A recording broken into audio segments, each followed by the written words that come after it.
So I'd like to call the Southborough Youth Commission meeting to order by Zoom. It's 7:05 p.m. on Tuesday, March 14th, 2023.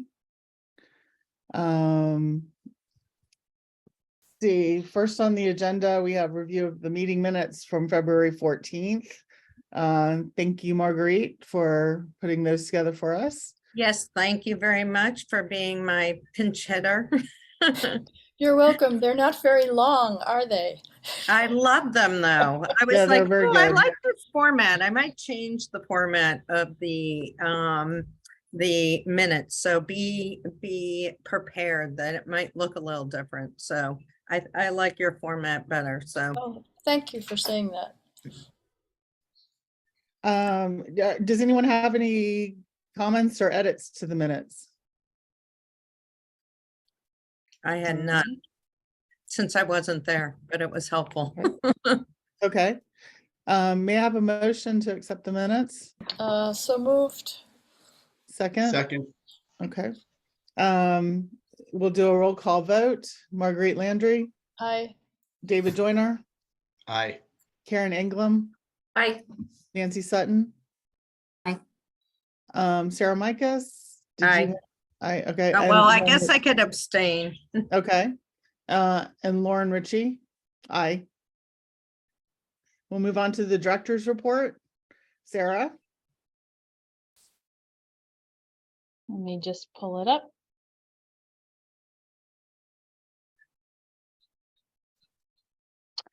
All right, so February has been Camp Scholarship heavy. We have been putting out our Camp Scholarship application and getting them back from families, which also means we've been collecting income verification documents from people to determine their eligibility and rate of scholarship. So that's been a lot of correspondence back and forth with families. We were also prepping for National Day of Unplugging and Family Game Night, which I believe we're planning to talk about later on in the agenda. The Substance Use Prevention Coalition has been doing some really exciting work.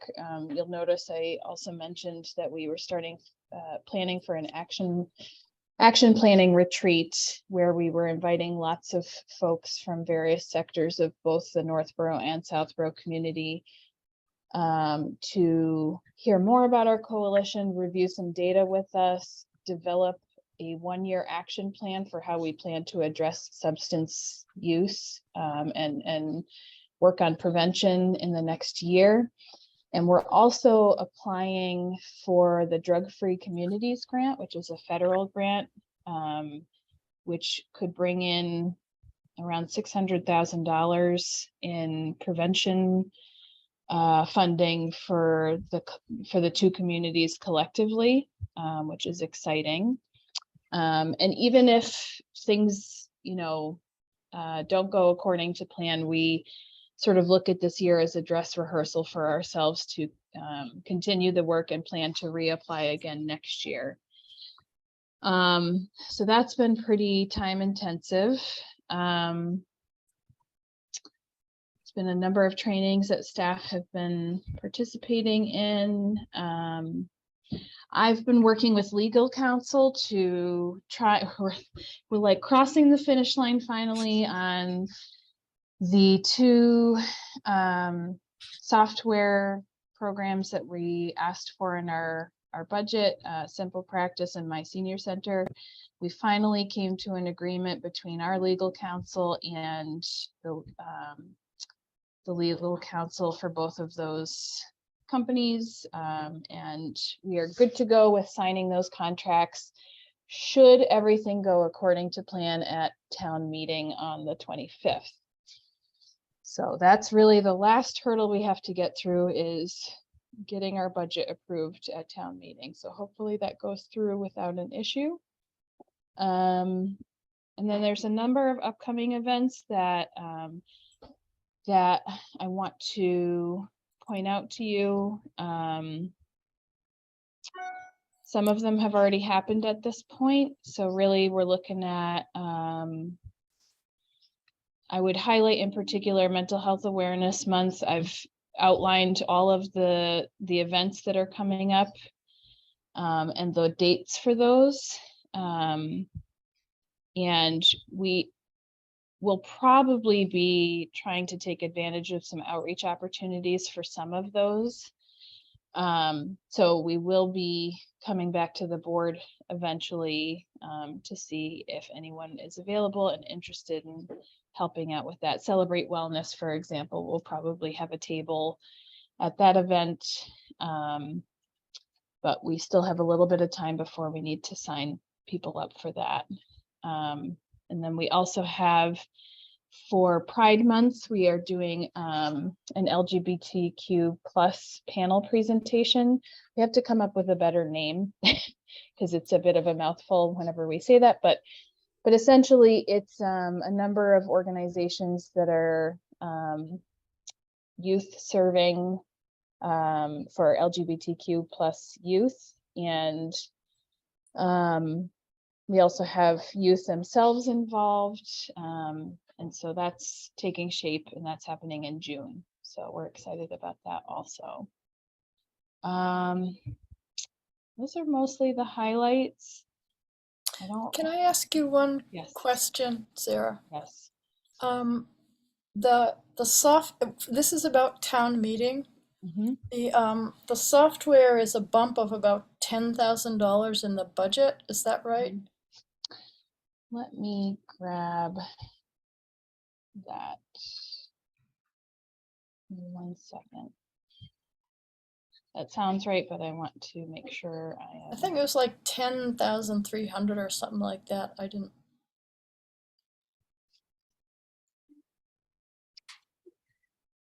Let's see. Software. No. It is now it's going from 1,700 to 5,236 For both So of them whatever. together? Yes, and Okay, that's because we were first asking for Tiger Connect and Yep. My Senior Center, but Simple Practice will combine the functions of Tiger Connect and Therapy Notes together. Oh, So instead of great. having 3 separate software solutions, we were able to narrow it down to 2. And so our original budget request was more, but now that line item is 5,236. Okay, and do you foresee anybody on the town meeting floor holding the budget and kind of wanting to know what that expense is and whether it would help to have somebody who could sort of be prepared for that ahead of time and explain? Would you speak to that? I mean, I can see I somebody can. saying, Yep. wow, $5,000. Why do you need software, right? Yes.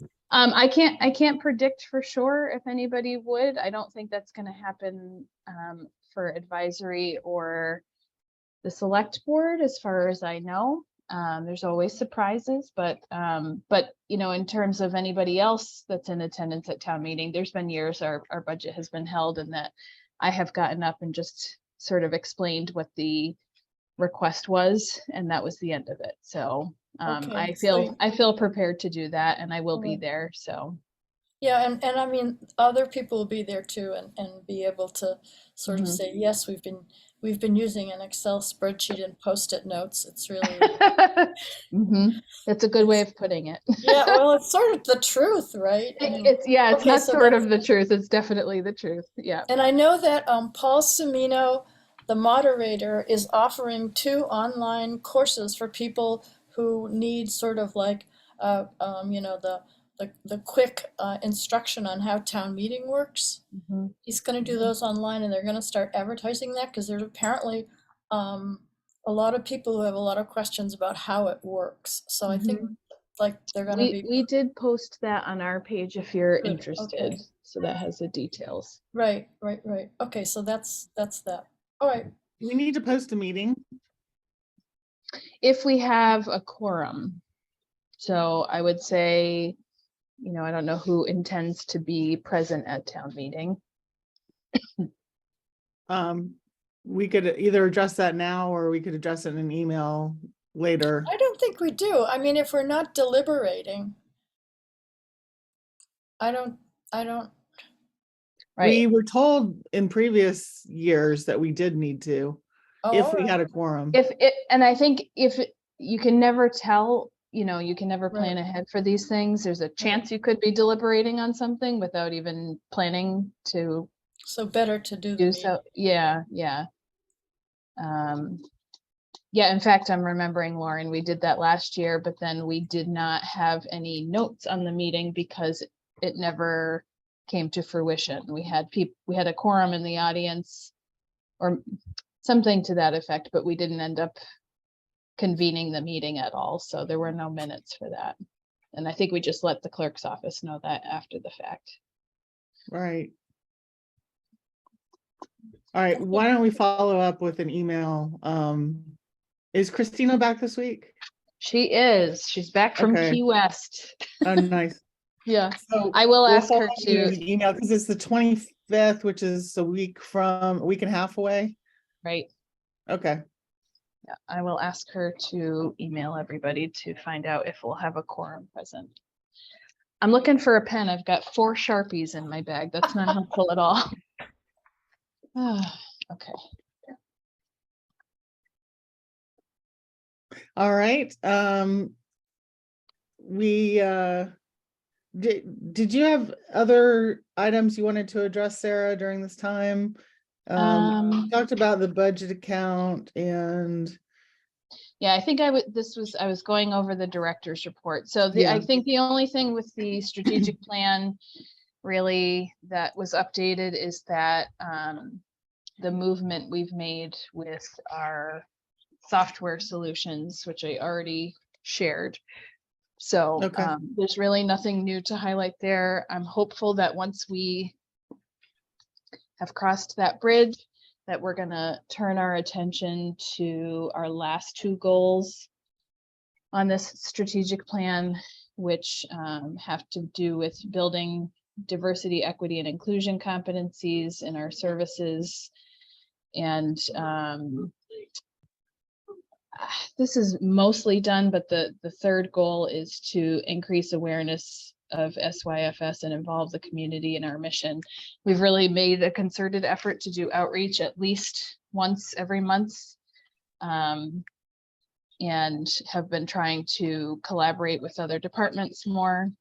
So I think that goal is largely met, but the 4th goal, we've wanted to really do a better job of collecting information from people that we're serving in order to know who we're reaching and how we're reaching them. We need sort of a baseline of who we're reaching, how we're reaching them, to know where we need to concentrate our outreach efforts from there. So that one's hard to move forward on when our data collection has been pretty lackluster because we don't have a good software solution. So I'm excited to move forward with working on that next. Okay. Any other questions on the director's report?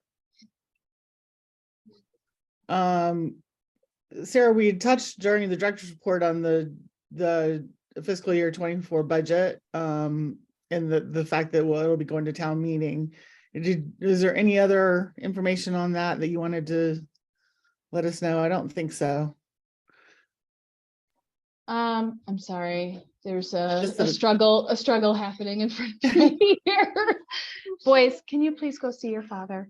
I'm not Ethan. Let go of him. Thank you.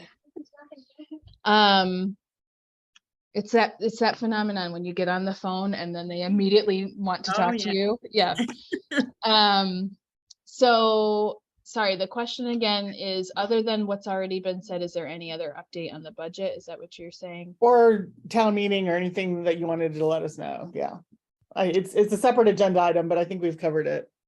Yeah, I think we have for the most part. I am hoping to do some outreach at town meeting like we have in the years past. But I have not heard back from the clerk's office yet if we have approval to do that. The last time town meeting was at Troutier, we did not, because the hall or the space outside the hall is tighter. So there's a chance that that won't happen, but that's the only other thing I'd mention. So. Okay. So we have program updates. Mental Health Awareness Month is coming up in May. And Sarah, you're gonna talk about the community fund mini grant proposal. Yeah, so we, I think one change that's happened since the last time I saw you, we had been encouraged to apply or to develop a program that we're calling Drawing on Your Superheroes. Did anybody here have a chance to see Carrie Toole talk at Algonquin? I did. If you didn't, we have it on our website. We shared her, it was all recorded, so we shared it on the website because I can't tell you the number of people we've referred back to those videos. But Carrie talks about reframing the way that we look at, for kids especially, the way that they look at their challenging, painful, difficult emotions into positive attributes and assets. And she refers to them as superpowers. So a kid who has really big emotions, for example, may have a huge capacity to feel empathy. So that's really the goal with this program. And so there was a program that was happening at a local hospital where a comic book artist was working with children to try to create a superhero around their challenging, painful emotions. And so this is mirrored after that. It just so happens that the library has a working relationship with a comic book artist. And so we decided to do something similar. And so our office, along with the library and this comic book artist, put together a grant proposal to the Southborough Community Fund. They have some mini grants available. And so we applied for a mini grant and that was accepted. So that is going to be part of Mental Health Awareness Month, where we have kids age 8 to 12 come who maybe have been told over and over again, you're overreacting or you're too much, you need to tone it down, or, you know, just really struggled with one thing or another. And we're going to hopefully help these kids with looking at themselves differently. And if we can, at Celebrate Wellness, we're hoping to showcase artwork. So if the kids are interested, they can showcase their superhero character that they drew at this workshop. So we received the grant funding for that. So that's the biggest update for Mental Health Awareness Month at this point. How much was that grant for? And when's the workshop? The workshop is, let me go back to the director's report. If you look in upcoming, the very end of the highlights, it says upcoming events. So Drawing on Your Superpowers Oh, is yeah. May May 16th. Yep. I want to say, I think the max amount you can get for those grants, I think Shannon wrote the grant proposal, so I'm sorry, but I think the max amount you can get is $750. I think it was less than that, but somewhere around there. Sorry, Okay. I don't have the exact No, number. that's fine. And who can ages 8 through 12. Okay. We really would love if older kids, you know, because they probably need to think of themselves differently too, but the idea of superheroes and stuff like that, probably, like case in point, it's happening in my living room right now. They're probably not as into superheroes as some younger kids might be. So I don't know. I know some adults that are into super. yeah. Maybe if we advertise it just right. I might need to go. I want to go. Yeah. That sounds great. So is there going to be like a comic book artist there Mhm. overseeing this? All right. Yes, yep.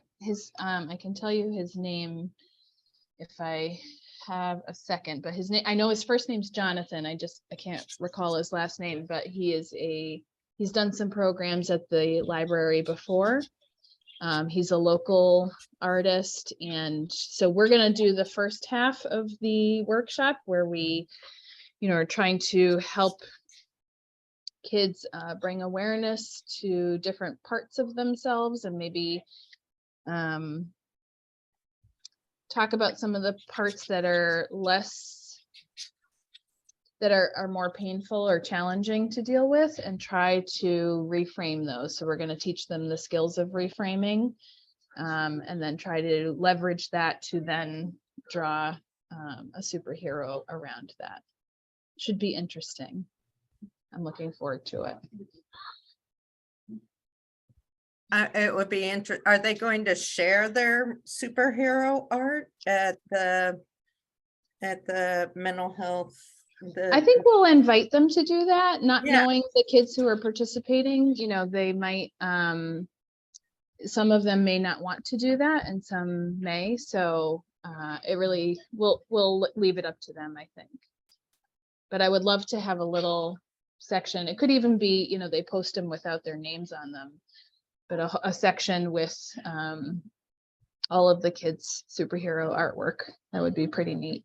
Yeah, I would love to see, like, I don't know, can people like me sit in on the workshop? And I would I'm be feeling the same way. Yeah, It's really yeah. good to know. We It might can be frame a intimidating, little but stuff here. Right. honestly, I would like to do the same thing at the preschool. I think it would be Oh, okay. really effective way of helping kids. Well, maybe we can revisit it. I don't know. I'm not sure for privacy reasons. It's not Yeah. a confidential service, but I don't know. I don't know. Well, maybe you it can is just going to be at the library. So, but I don't know Yeah. if like kids would feel. Yeah, no, I wouldn't want less to forthcoming. invade their privacy. Yeah.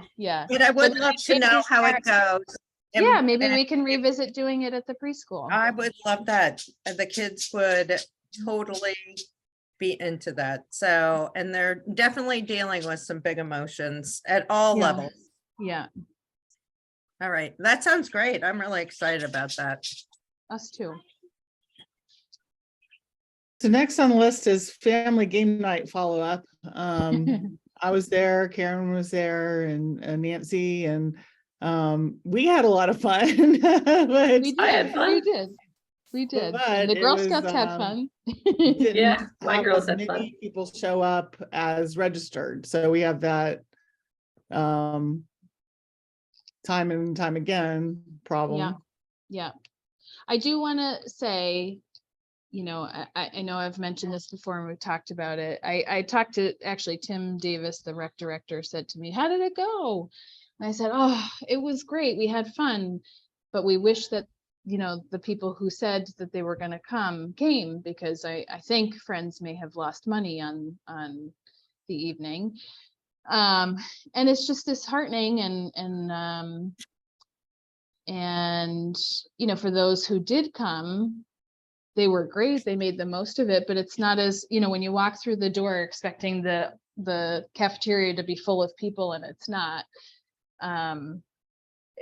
it kind of deflates people's enthusiasm for attending the event in the first place. So, but Tim said to me, he said, when you have somebody just register and they're not paying anything for it, or they're not investing in it in any other way, it's kind of the same thing. I don't know who here uses Facebook, but for example, there are a lot of events being shared on Facebook, and you can click on something that says, "I'm interested."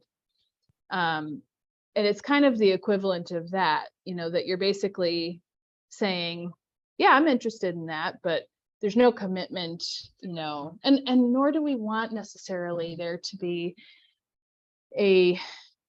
hosting an event like this where we're asking for a commitment. We want people to just show up, but I guess lesson learned is probably with regard to pizza. If we had just done everything Lesson else, learned, a lot less pizza. Yeah, or don't do pizza or something, yeah. or have a food truck or something instead, so that things are made to order, versus, buying a whole bunch of stuff up front. Right. And And I even thought like halfway through, we could see how many people came and then get pizza, but on a Friday night, I wasn't sure if you wait to see how that first hour goes, then it's like people are standing there, but I want pizza. Like, I don't know. So it's really I hard. know. Maybe we just bag the pizza next year. I have a couple numbers. I've sent some emails out, but we did net loss 163 net loss because BJ's cost was like only 145. I went back the next day and returned everything that I didn't open. So we just had some snacks and waters and juices and candy, and that stuff mostly went. It was okay, and some cookies. But the pizza was 253. We only sold 6 pizzas and I got like 20. I had no 20. idea, but Yeah, well, I mean, that's I why know. we ask people to register. yeah. But, there's no, I think all of us can relate to that. You get home at the end of the day on a Friday and you're like, I know I signed up for this thing, but I've changed my mind. I'm just going to put my pajamas on and watch a movie instead. I know. Or I'm going to go to this other thing. And interestingly, they may have gone between family game night and something else and gone somewhere else that they did have to pay for to go, to, what is the place? Apex with their kids or something. Hey, ninjas, can you stay over there, please? But I mean, we did have like people that left were like, oh my God, this was so fun. I really needed It was fun. My kids had a great time. So I don't know how we get that word out next year. Too bad we don't have those people's names and try to like, Why didn't you come? No, I mean, I'm saying the people Oh. that came and had a great Oh, time, and they mhm. could try to talk it up to, because we really need friend groups, to, Mhm. oh, let's all join and go together. And if a bunch of Mhm. friends are together, Mhm. then that's how more people would go. But Mhm. This is the first year doing it too, and we have found that it takes yeah, often a couple years to get some momentum and some brand recognition out there that this is something that that people want to do. And you're right, bring friends, whatever. But we had the same problems with the concert series for Mhm. a couple years, and I do think a food truck would be something that we won't take the hit if people don't attend. And and I think a food truck is a great draw. It's a little different than pizza, but it definitely takes a couple tries at this to figure out how to get people there. do you think a I think- food truck would come if we didn't? I mean, I guarantee, yeah. I I don't know, because sometimes like, I mean, they came to Heritage Day, but like there's so many people. Like if they showed up and they saw like 5 people in line and that's it, they'd be like, Mhm. what did I just come here for? Mhm, Because mhm. usually when I booked them for Heritage Day or for other things for the community house, they asked you on how many people would be there, and we'd have to be Mhm. like, well, I don't know. 500. Oh. Easily. Sorry, we put on too many zeros. We meant 5. Yeah. I think also, I've had this conversation with several of you guys that we just have seen a decline in people attending stuff. Across the And board, everything. everything. Yeah. Absolutely. Mhm. Yeah. I So was just on a panel that was organized at Framingham State for liberal studies college majors. So it was graduates of the program, and they advertised it throughout the campus, and one person and his mom showed up. Wow. And there was 5 panelists and 1 person in the audience. oh my gosh, that's awful. So it's not Mm-hmm. unusual. I don't know if it's post-pandemic or what it is, but it's not unusual to get low turnout. Mhm. Lauren and I were talking about it, at the table, just talking about how I was surprised because I felt like at this point people would be so excited to finally start getting out again and just, be at a social activity. But yeah, it seems like it's been the opposite. Mm-hmm. Yeah, We've I gotten think, so resigned to just being in our pajamas at home. yeah, Yeah. no, I think People that got has used a lot to, to do people with got it. used to doing it a different way of interacting and not going out as much. That's it. We need to have a pajama party.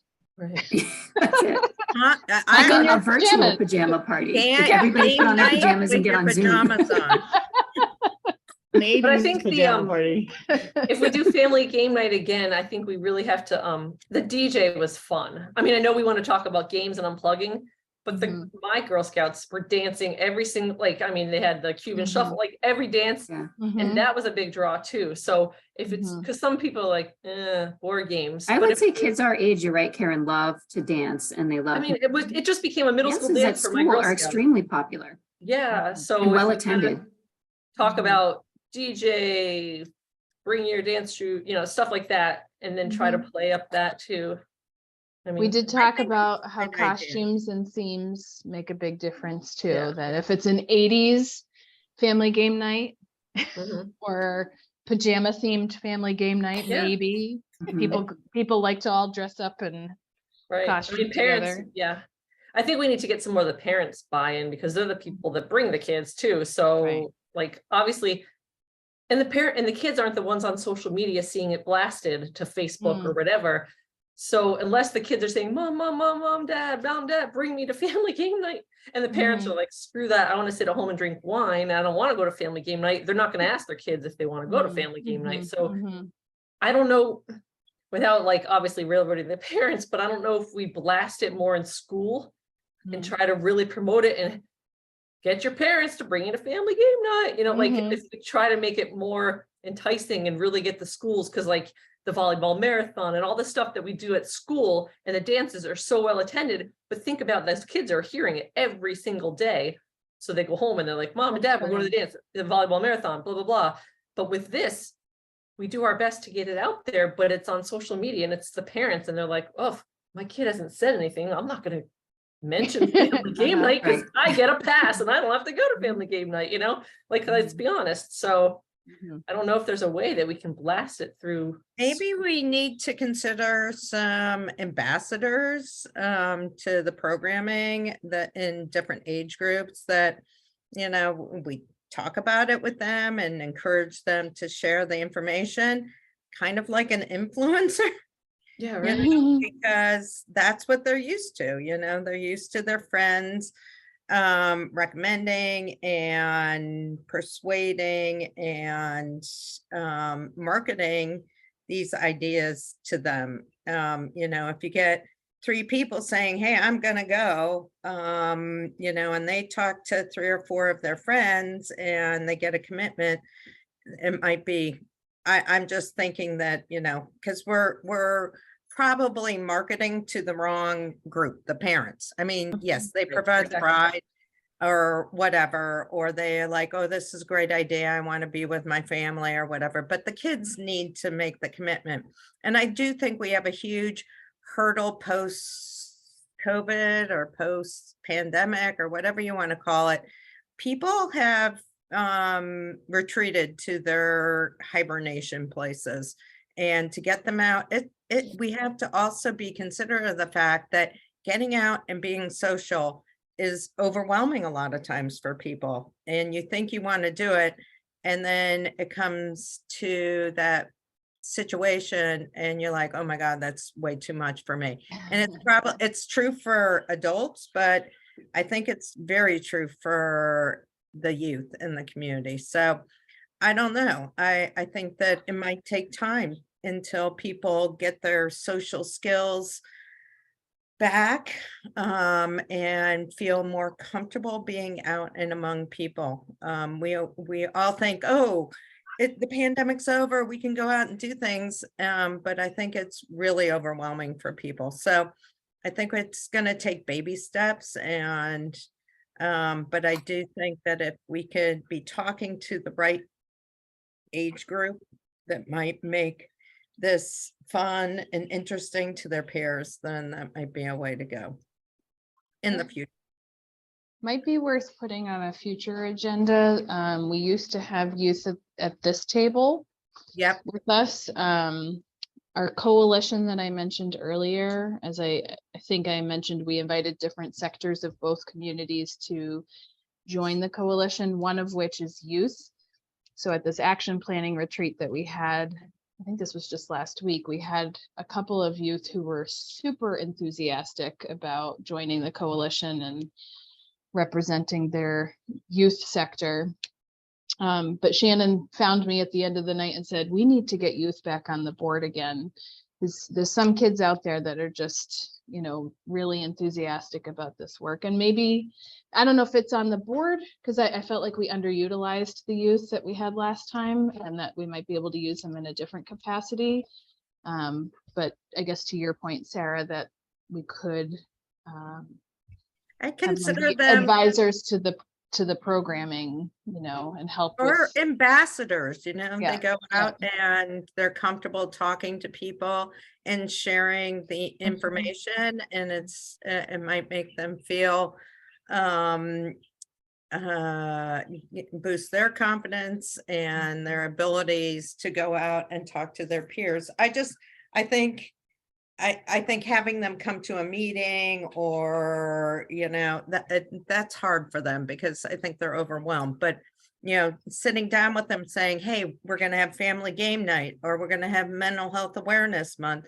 You know, these are the things that we're going to provide to the community. And can you, you know, how do you feel comfortable going out and talking about these things? How do we communicate this to your peer group? You know, talk to them, because I think they would know better than we do about that peer-to-peer relationship. So, Or It's even on almost the, like you need to draw like the captain of the football team and the captain of the women's basketball team, and it's sort of like younger kids I think would be interested in, like the older kids would be more charismatic if you get a couple people like that to show up and just chat with them, you know, sort of.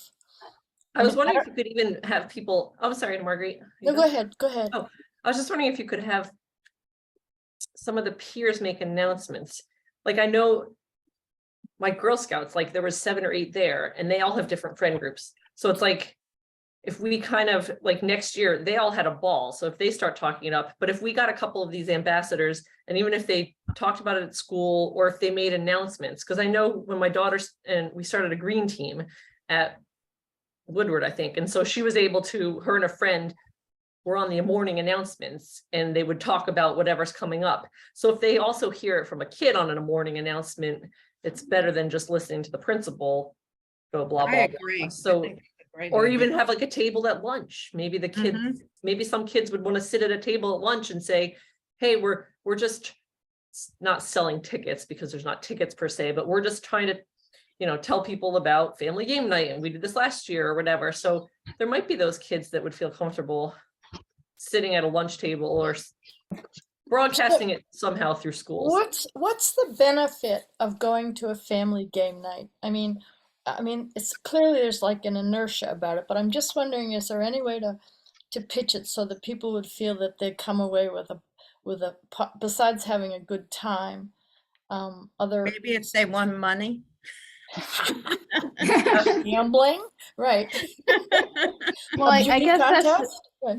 I know No, but we've been I'm just focused trying to on, think, it's like, what's the value added? They come home, everybody's exhausted, they finish supper, mom's looking at a sink full of dishes, and she says, I just don't have the energy to do it. But what if there was this feeling, I mean, it's to increase the ties between the family, because they're doing something that's really fun with other families, right? I mean, And the big unplugged plug. yeah, yes, it's right, part of National Day of Unplugging. right. You know, I mean, all of these things, I know we've been focusing on youth as part of this conversation because it relates to family game night, but we have the same issue with our workshops we've been talking about for longer. Attendance. So yeah, so it's while we're strategizing some solutions for programs that have youth in attendance, it's still a challenge with a lot of the other things that we do, but all of them have some inherent value.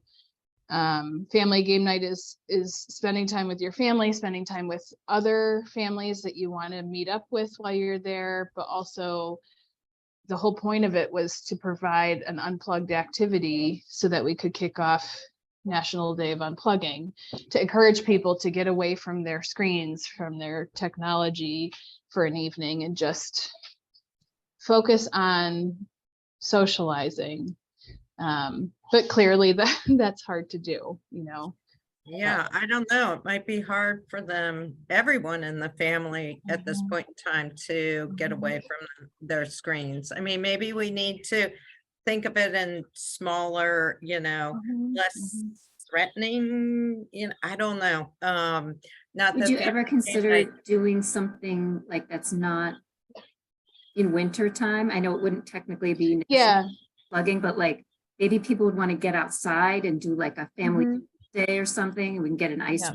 truck. Yeah, we definitely have more success with things that we offer in the warmer months. So that's a piece of it too. Well, I say we keep it on the agenda and don't give up after one time. Yeah. No, Yeah. I agree. I think we Yeah. just need to, But, right, uh, and keep the costs down. We know we can't expect, just if we keep the costs down and at least. well, or maybe offer it. we do sell tickets and if they show up, then you can redeem them for something. Pizza credits or game tokens. I don't know, but I think that would be a way to enforce a commitment to some extent. And also, if they don't show up, then it's like a donation, Maybe we need a musician or two. We have Get the any- We had DJ. the Get any DJ. bluegrass people, Sarah? But we I don't had know the if that would DJ. be I don't know if that would be as much of a draw. No, I think the But- DJ is a great idea, and maybe we have a dance party marathon, a dance game. I don't On know. all night, no. Yeah, I know that we have millions of people who watch our meetings, so I just want to give a plug to Matt Probst and Bright House DJs for all of you who are watching this meeting.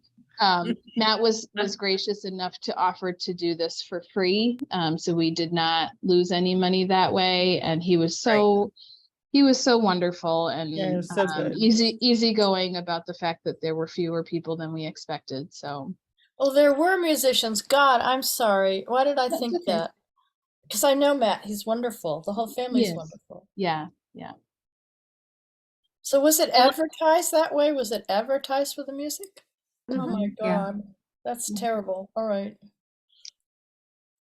Well, let's I think we can move on for now, but I will make it known to Shannon and company that, that you guys are in support of doing it again, and we'll see what happens next time. Sounds good. Karen, do you have a Friends update? Yes, I do. Okay, so we are in the middle of our March Munchie Madness, and that's where every Wednesday for the month of March, we pick one restaurant, and we've been trying to blast it on social media. Anyway, so I just got the numbers literally right before I jumped in this call, and I'm very excited that we got $150 from Ola, but we got $502 from Nan's. That's 10% of the proceeds that night, so that was pretty good. So between the two of those, we have, $650. So that was positive. This Wednesday's Southborough House, and then we still have Yamafuji and Tommaso too. So that's going well. Great. And let's see. The other update is we have Shop with a Purpose event that's Saturday before Mother's Day.